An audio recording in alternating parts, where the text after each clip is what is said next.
Bonjour à tous. Nous parlerons aujourd'hui du travail solidaire et de l'emploi.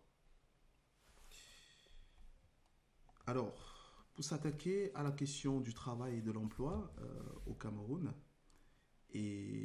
comme on l'a toujours dit, en Afrique en général, parce que les principes d'inicratie, ce n'est pas exclusivement lié au Cameroun, c'est lié à toute l'Afrique. Voilà. Comment on résout les problèmes d'emploi aujourd'hui en Afrique, notamment au Cameroun.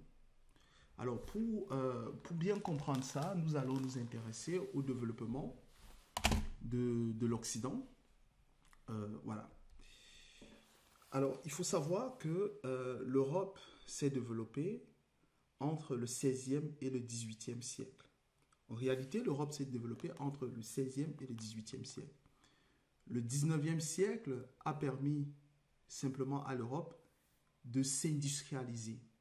Parce que entre le 16e et le 18e siècle, les hommes qui travaillaient pour le développement de l'Europe, qui étaient, on parle d'ouvriers, moi je parle d'esclaves blancs, il y avait beaucoup d'esclaves qui étaient des esclaves blancs qui travaillaient finalement dans l'industrie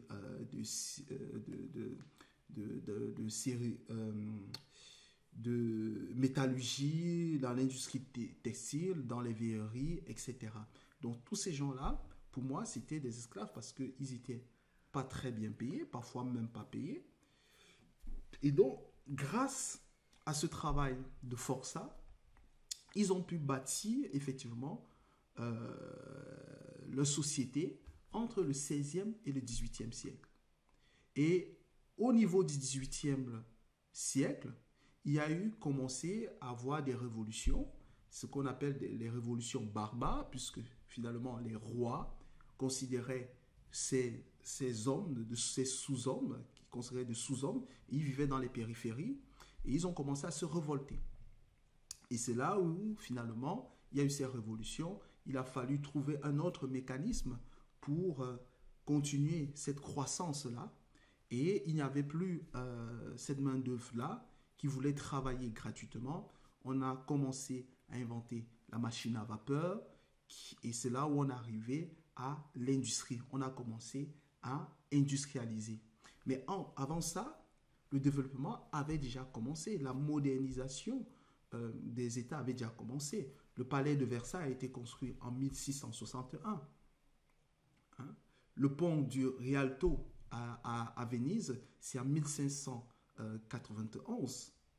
La première ligne de chemin de fer à Darlington, en Angleterre, on est en 1591, pardon. On est en 1825, pardon, pour moi, 1825. Vous voyez que toutes ces choses-là avaient commencé bien avant. C'est bien avant que le développement avait commencé. Donc ici, on a la ville de Paris à cette époque-là. Vous voyez très bien, elle n'est pas si différente de la ville de Paris qu'on a aujourd'hui. Donc le développement avait commencé. Et comment ça se passait? C'était des gens qui travaillaient globalement gratuitement. Et dont les rois ont bénéficié de cette main-d'œuvre gratuite pour construire ces pays-là. Si on ramène tout ce qui a été fait à cette époque-là, à l'époque d'aujourd'hui, il est clair que l'Europe ne serait pas développée. Parce que ça coûterait des milliards et plus aucun humain n'accepterait de travailler dans ces conditions-là. Et donc c'est grâce à ce mécanisme au 16e et au 18e siècle utilisé par l'Europe pour se développer qu'au 19e siècle, ils l'ont appliqué en Afrique pour aller finalement chercher les matières premières pour nourrir cette industrie-là, cette nouvelle industrie moderne qui s'est créée au 19e siècle. Et c'est comme ça, si je prends l'exemple du chemin de fer qui relie Douala à Konsamba, qui a été construit, les travaux ont commencé en 1906 et ils sont terminés en 1911. Donc en 5 ans, les Allemands ont construit, je dirais même pas les Allemands, c'est les Camerounais qui étaient esclaves ont construit 200 km de chemin de fer. Donc, comment ces 200 km de chemin de fer ont été construits par les Allemands? Ça a été construit en utilisant de la main-d'œuvre gratuite. C'était des Camerounais qui travaillaient. Ils étaient fouettés pour travailler. Certains mouraient, on les jetait dans des fosses. Et c'est comme ça, quand même, qu'ils ont pu construire 200 km de chemin de fer à la main avec des pelles. Et ce sont ces chemins de fer qui sont encore utilisés aujourd'hui, un siècle après. Ça veut dire quoi concrètement? Ça veut dire que pour bâtir les sociétés modernes qu'on voit aujourd'hui, ce n'est pas les nouveaux dirigeants qu'on a aujourd'hui qui ont bâti ces sociétés modernes. Ce sont ceux qui ont dirigé, qui ont mis les fondations entre le 16e et le 18e siècle, qui ont mis les fondations des sociétés modernes aujourd'hui. Et c'est après que l'industrie est venue industrialiser. Ce qui signifie que si nous voulons, en réalité, en Afrique, nous développer, la solution, elle est simple. Il va falloir travailler pour se développer. Bien évidemment, il va falloir travailler, mais pas travailler de cette façon, où finalement, on fouettait des gens, les gens travaillaient gratuitement. Il va falloir inventer le travail pour que ces gens qui ont construit la route, le chemin de fer Douala-Konsamba, ne travaillent plus dans ces conditions, travaillent dans des conditions avec un peu de dignité. Parce qu'à l'époque, la dignité, ce n'était pas le souci des Allemands ou des Français. L'objectif, c'était construire le chemin de fer qui devait nous permettre finalement d'extraire les matières premières et acheminer, nourrir les industries qui vont participer à la Première Guerre et à la Deuxième Guerre mondiale. Et donc, si on fait une petite pause pour bien comprendre ce que j'explique, c'est que à cette époque, si on revient à notre époque, voici les Camerounais qui travaillaient pour construire le chemin de fer Douala-Konsamba. Vous voyez, ils travaillaient pieds nus et ça coûtait aux Allemands environ pour 300 km de chemin de fer, ça coûtait 0 francs CFA. La main-d'œuvre était gratuite. Maintenant, et ce qu'il faut quand même retenir, c'est que les Allemands, ils étaient quand même sûrs. Ils allaient dans les chantiers pour la partie technique, mais la main-d'œuvre était là. Elle était gratuite. Et à la fin, ils ont pu construire ces chemins de fer qui ont été utilisés pour acheminer la matière première. Donc, 110 ans après, je dis bien 110 ans après, ces dirigeants, nous sommes passés de dirigeants, c'est-à-dire de colons qui allaient sur le terrain pour construire ces chemins de fer avec la main-d'œuvre gratuite qu'ils forçaient à travailler, à de nouveaux dirigeants qui sont en costume cravate, qui est un vêtement à la fois importé, mais ce n'est pas un problème, ça c'est un petit détail. Ils sont aujourd'hui à la fois en vêtements en cravate pour inaugurer les nouvelles voitures, les nouvelles rames qui utilisent ces chemins de fer. Vous voyez, on est vraiment déconnecté.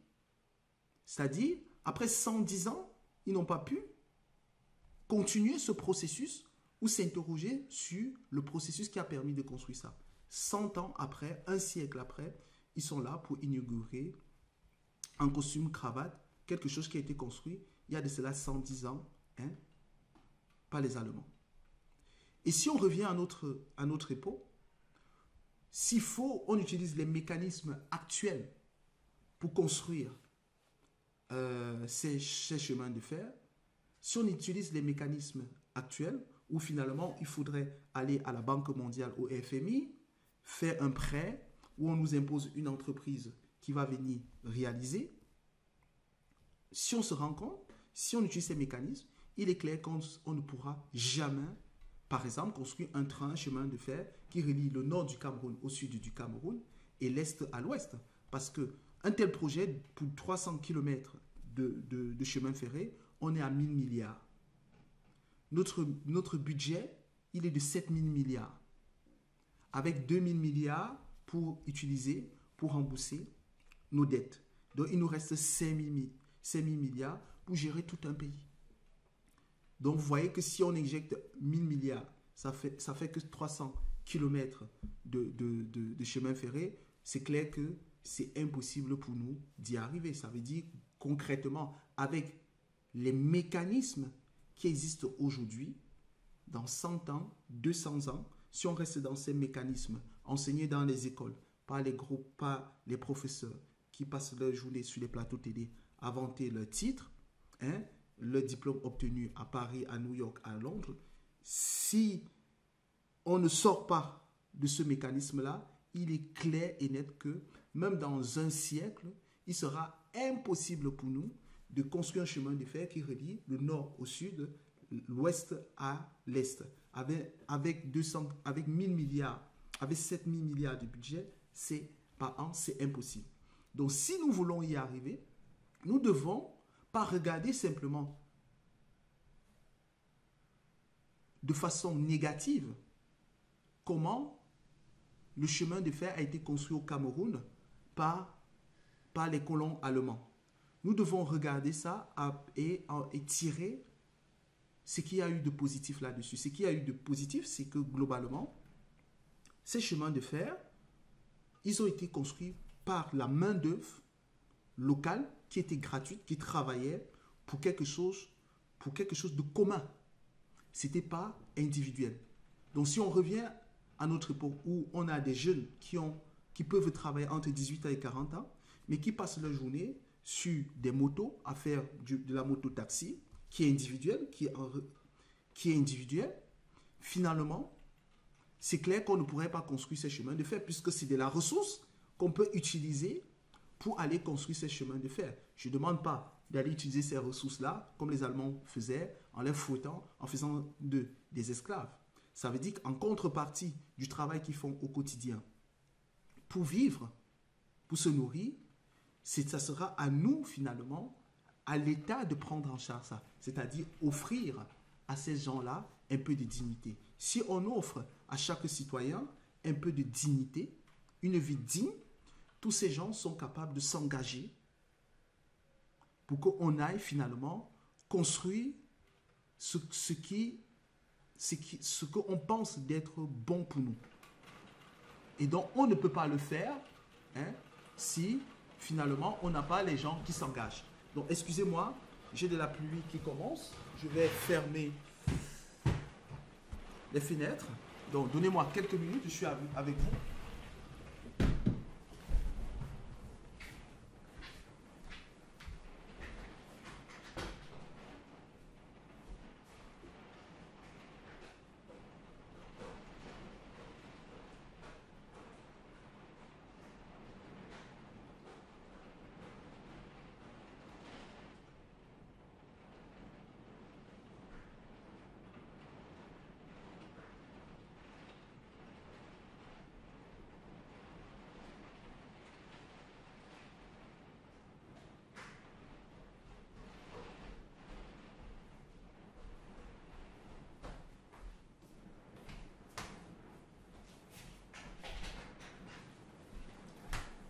Je suis de retour. Donc, qu'est-ce que ça veut dire finalement pour conclure sur cette partie-là? C'est pour dire que si notre objectif au final, c'est de construire nos pays, si on décide on veut construire des trains qui vont relier le nord au sud, l'est à l'ouest, on ne peut pas laisser nos ressources tous les jours sur des motos, faire les motos-taxis. On ne peut pas laisser toutes ces ressources-là aller dans les marchés avec des pouces en train de vendre des produits. On doit être capable de trouver un moyen de récupérer cette ressource que nous avons pour amener ces ressources-là dans un endroit où finalement, ils seront plus utiles à la construction de la nation que de laisser finalement ces ressources-là faire de la moto, faire du taxi. Et donc, le mécanisme que nous avons trouvé autour de ça, c'est ce qu'on a appelé la carte de dignité. La carte de dignité, c'est à la fois, c'est un travail solidaire, mais aussi un moyen de paiement. Alors, avec la carte de dignité, nous aurons 0% de chômage en un an. Ça paraît fou, mais c'est possible. C'est-à-dire, tous ces mamans qui passent leur journée dans les marchés avec des plateaux sur la tête, c'est inhumain. Une maman de 50 ans, qu'est-ce qu'elle a fait dans un marché avec un plateau de bananes sur la tête? Qu'est-ce qu'un enfant a à faire avec un plateau de cigarettes, à marcher, à déambuler dans toute la ville? Qu'est-ce qu'il a à faire? C'est inhumain de laisser des personnes vivre de cette façon-là. Donc ces personnes-là, ce sont des ressources qu'on pourrait réutiliser, affecter à des endroits plus stratégiques. Cette maman-là pourrait par exemple accueillir des enfants dans une école. Si on met en place des cantines scolaires, ces mamans pourraient finalement être recrutées pour faire de la cuisine là-bas. En échange de ce travail solidaire qu'elle fait, elle est rémunérée dans une carte de dignité qui permet à cette dernière d'aller acheter ce dont elle a besoin dans des pharmacies, dans les transports, dans des supermarchés, appartenant à l'État ou chez des partenaires qui acceptent la carte de dignité. Donc voilà un mécanisme. Donc du coup, tous les mototaxis qui passent leur journée à déambuler dans la ville de Douala-Yaoundé, à faire ce qu'on appelle les métiers de la débrouille. Tous ces gens-là, si on les sort de la rue et on les envoie dans des usines ou dans les métiers utiles pour la construction de la nation, c'est-à-dire ils vont être renvoyés dans les projets. Si on a les grands chantiers d'infrastructure de la nation, par exemple, la construction du train du nord au sud, l'est à l'ouest, c'est de la ressource qu'on peut utiliser. Et en échange, on offre à ces gens-là chacun une carte de dignité où ils sont rémunérés dans cette carte de dignité. Ils peuvent utiliser cette carte de dignité, elle est créditée pour le service rendu à la nation et ils peuvent vivre au quotidien avec ces cartes de dignité. Donc l'idée de la carte de dignité, c'est finalement offrir à ces personnes une vie digne. Parce que passer la journée sur la moto, à consommer la poussière, ça n'a rien d'une vie digne. Et au-delà, ça n'aide en rien à la construction de la nation. Si on veut construire nos nations, on doit regarder comment les autres nations se sont construites. Elles se sont construites parce qu'il y avait un travail, solidaire qu'il fallait réaliser pour le roi. Et finalement, tout le monde était obligé de le faire. Et le faisait même sans être payé. Nous, on n'ira pas là, ce n'est pas notre modèle. C'est se dit, tous ces gens qui sont dans les marchés, cette femme qui vend dans les marchés, on dit fin du travail, fin de ce travail-là. Vous allez travailler dans les métiers de nettoyage, l'urbanisme de la ville, l'éducation populaire, par exemple, dans la santé communautaire. La santé communautaire, on entend quoi santé communautaire? C'est faire de la médecine préventive.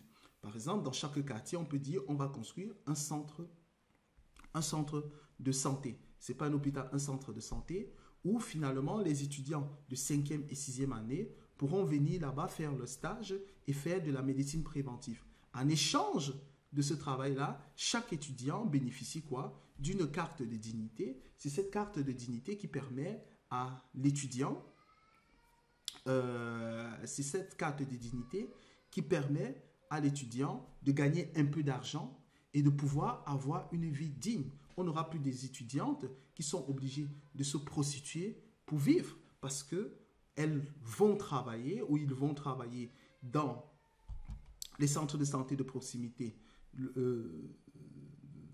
au quotidien. Et finalement, c'est ce travail-là qui est rémunéré dans une carte de dignité. Ils utilisent ces cartes de dignité pour aller finalement acheter ce dont ils ont besoin au quotidien pour avoir une vie digne. Alors, les gens m'ont posé la question, ok, c'est très bien ta carte de dignité, on a bien compris le principe, la carte de dignité c'est à la fois un travail et un moyen de paiement, les gens vont être réquisitionnés, ils vont arrêter de faire leur métier de la débrouille pour des métiers, pour travailler pour la construction de la nation. Ok, c'est très bien. Mais comment tout ça va être financé? Comment la carte de dignité, comment tout ça est financé? Alors, c'est là où on arrive à un principe très simple. Prenons l'exemple de cette maman-là, qui a une carte de dignité et qui, avant, allait dans les marchés vendre son plantain. Parce que derrière sa maison, elle cultivait du plantain. La carte de dignité, qu'est-ce qui va se passer? Son plantain, le plantain qu'elle cultive au quotidien. Cette femme-là, elle va aller travailler maintenant dans une école où elle va accueillir les enfants.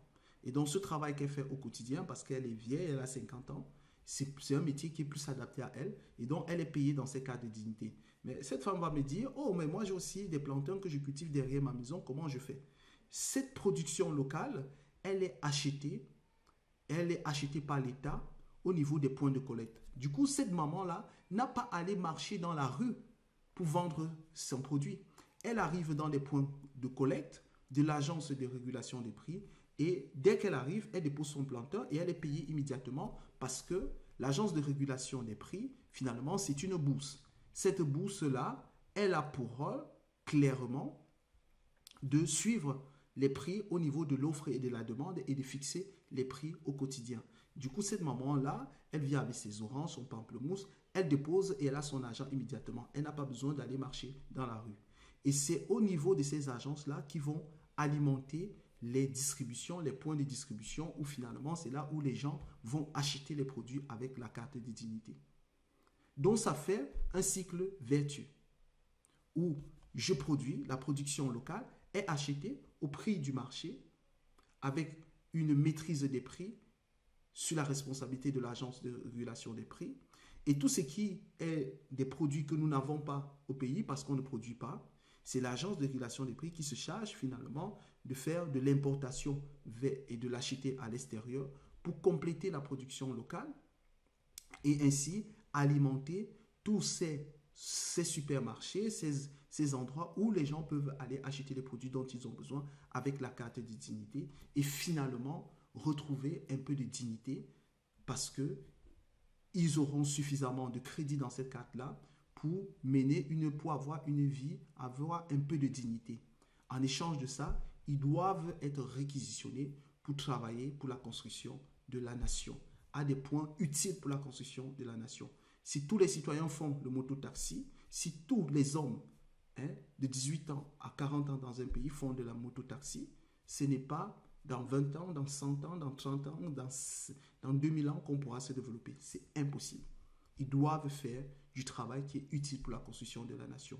Et ce travail, cette bourse alimentaire, par exemple, j'ai parlé ici de bourse alimentaire pour la régulation des prix, l'achat de la production locale. Il y a un Camerounais qui a déjà travaillé là-dessus. Il y a un Camerounais aux Pays-Bas qui a travaillé, qui a mis en place un mécanisme là-dessus. Il a travaillé sur ça pendant 7 ans. Il appelle ça, je crois, Njangolo. Donc, ce sont des gens il y a des gens qui ont déjà travaillé sur les questions. Il faut simplement que nous puissions mettre cela en œuvre. Des solutions existent. Donc, prenons l'exemple pour illustrer ça clairement.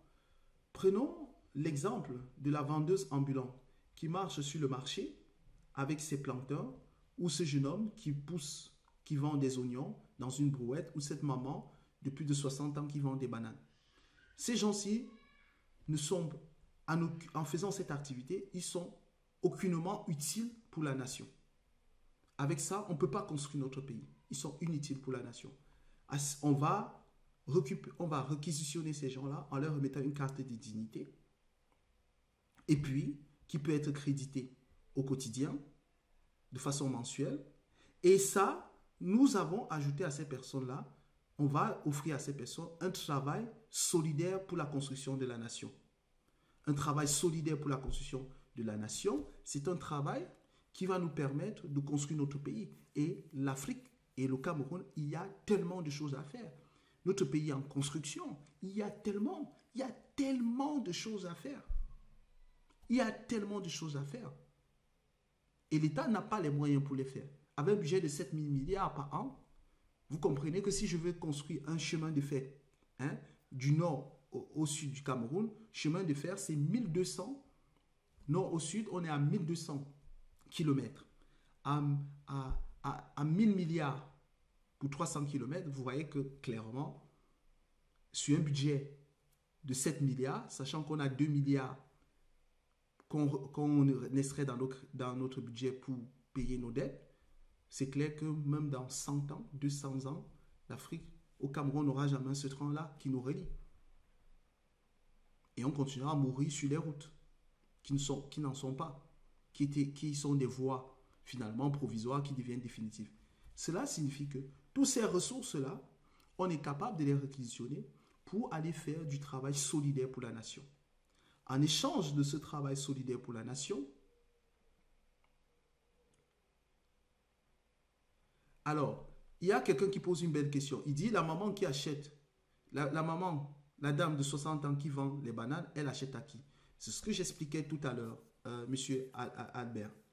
Je dis, cette maman qui vend les bananes, toutes ces personnes-là, ils ne seront plus, il faut mettre ça dans la tête. Cette maman de 60 ans, elle n'a rien à faire sur les marchés pour vendre la banane. C'est-à-dire, tous ces gens, on ne les verra plus sur les marchés. Cette banane, si cette banane-là, elle produit ça chez elle, elle pourra aller dans un point de collecte de l'agence de régulation des prix de son quartier, de son village. Elle va là-bas avec ses bananes. Si ces bananes, la valeur actuelle sur le marché des bananes, puisqu'ils gèrent en fonction de l'offre et de la demande, si c'est 20 000 francs, on remet à cette maman-là directement ces 20 000 francs. Elle n'a plus à aller marcher sur les marchés, les 20 000 francs. On remet les 20 000 francs, on prend les bananes et ces bananes sont dans les supermarchés, vont alimenter les supermarchés où les gens vont acheter les produits avec la carte de dignité. Et elle-même, elle a sa carte de dignité parce qu'elle se rend où elle travaille peut-être au quotidien. Au quotidien, elle s'occupe de ses champs des bananes, mais au quotidien aussi, avec sa carte de dignité, on a vu que dans le passé, elle a des compétences, où on a développé ses compétences pour la cuisine, et donc elle va travailler dans les cantines, par exemple, dans les cantines scolaires ou dans les cantines de chantier pour préparer la nourriture que finalement les hommes qui travaillent sur les chantiers vont manger. Et donc ça sera son travail. Et elle sera rémunérée dans la carte de dignité qu'elle pourra elle-même utiliser dans les supermarchés pour acheter d'autres produits. Donc voilà le mécanisme qui est mis derrière. Je vais prendre un autre exemple pour bien illustrer Albert Lambertini, puisque la question elle est très bonne, elle est pertinente. Prenons le cas des étudiants. On a des étudiants qui étudient, on a des étudiants en médecine qui travaillent, qui vivent dans la précarité.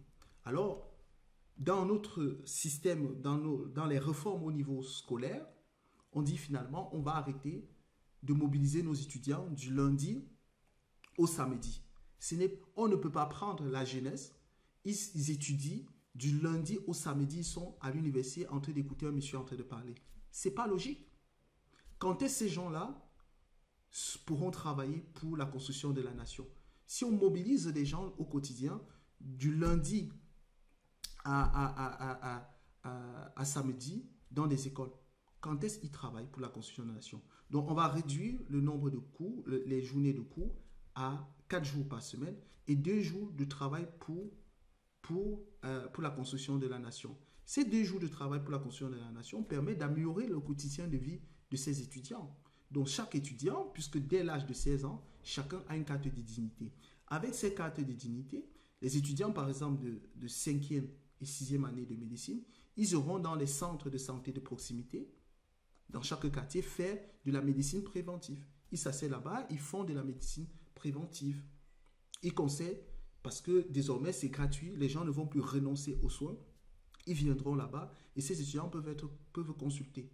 En échange de la consultation que ces étudiants font là, ils sont rémunérés dans la carte de dignité. Et ils sont crédités dans la carte de dignité et ils vont utiliser ces cartes de dignité pour aller faire finalement quoi? Leurs achats dans les supermarchés où la carte de dignité est acceptée. Ça permet à ces jeunes filles-là d'avoir une vie digne.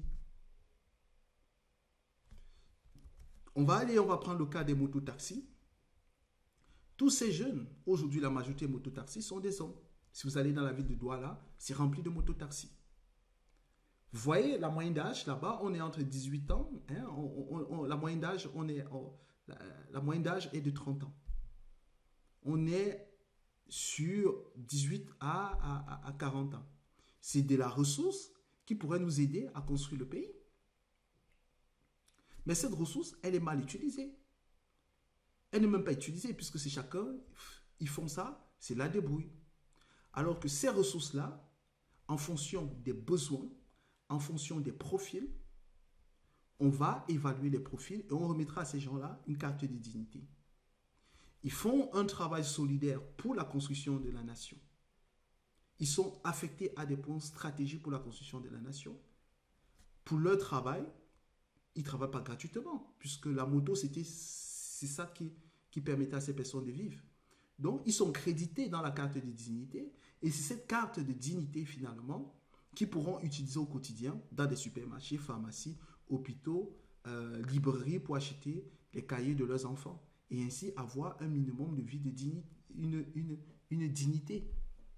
À la fois, on t'offre de la dignité, mais tu permets effectivement qu'on construise la nation pour que tout le monde en profite, pour que tout le monde ait finalement une vie digne, pour qu'on construise une nation à notre image, sans pour autant faire appel à la Banque mondiale, au FMI, ou lancer des marchés publics, où on sait très bien la finalité, c'est ça qui nourrit la corruption.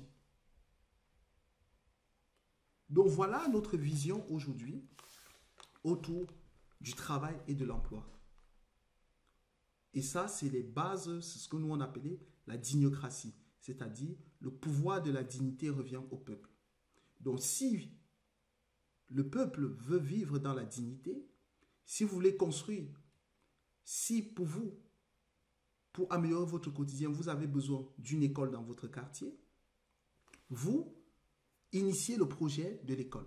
L'État devient partenaire, l'État vient avec l'argent pour acheter le ciment, etc.